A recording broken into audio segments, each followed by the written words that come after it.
The envelope lay at the bottom of the box, yellowed at the edges, the paper gone soft and fragile with time. Emma almost missed it. She'd been digging through her grandfather's old trunk for an old photograph, something she could bring to the family gathering that evening. Instead, she found a stack of medals, a worn-out cap, and at the very bottom, this single unsent letter folded in half. On the front, in shaky but careful handwriting, "To be mailed if I don't come home." Her fingers froze. The date on the top corner read, June 5th, 1944. She knew enough history to feel her heart skip a beat. That was the night before D-Day. Emma sat down on the floor, the house quiet around her. She took a deep breath and unfolded the paper. Her grandfather's voice seemed to rise from the page, younger, unsure, but determined. "Dear Mom, if you're reading this, it means I didn't get the chance to bring this letter home myself." Wrote about the ship first, how the metal floor seemed to hum under his boots, how the air smelled like fuel, salt, and fear, how the jokes from the other young men sounded just a little too loud, as if everyone was shouting to drown out the thoughts in their own heads.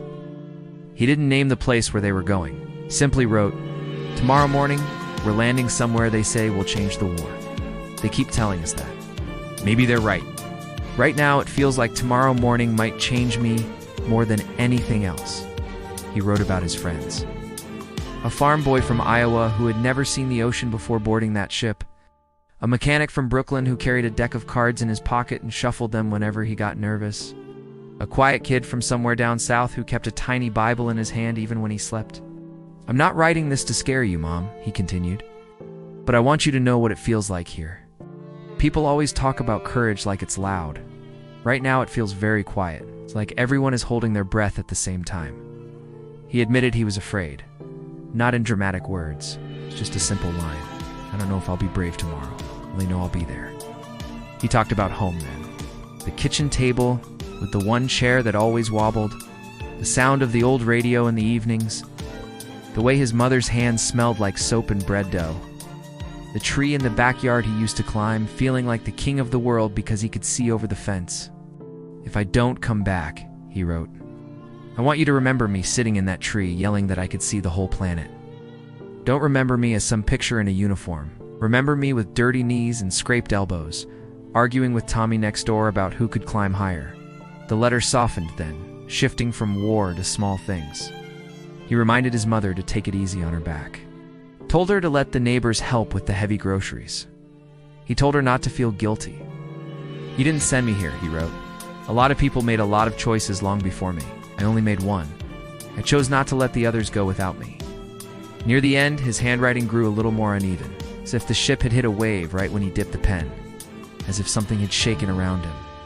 "I don't know if they LAL ever read this letter in some classroom or museum," he continued. "Most of us will just become part of numbers in a book one day. But I wanted you to know that tonight, before everything starts, I'm not thinking about flags or speeches. I'm thinking about you hanging wet clothes on the line, and me stealing cookies from the kitchen when you thought I wasn't looking." At the very bottom of the page, the last lines were short. "If I come home, we'll burn this letter and laugh at how serious I sounded. If I don't, I'm asking you one thing. Don't spend the rest of your life in that kitchen waiting for the door to open. Go outside. Keep living. It's all any of us really want you to do." It wasn't signed "Your loving son" or "with love." It was simply James. Emma stared at the name, tracing it with her eyes as if she could touch him through the ink. Her grandfather had come home. He had come back, married, raised a family, told stories about the funny parts of the army, and quietly skipped over the rest. He had never shown this letter to anyone. He had never burned it. She pictured him, young, 20 years old, sitting on a metal bunk with a pen in his hand and a storm in his chest, writing as if he might not live to see the sunrise. He had lived. He had folded the letter. He had written that line on the envelope, "To be mailed if I don't come home," and then he had kept it. Maybe as a reminder of the night before everything changed. Maybe as a reminder of how close not coming home had truly been. Downstairs, someone called her name. The family was arriving.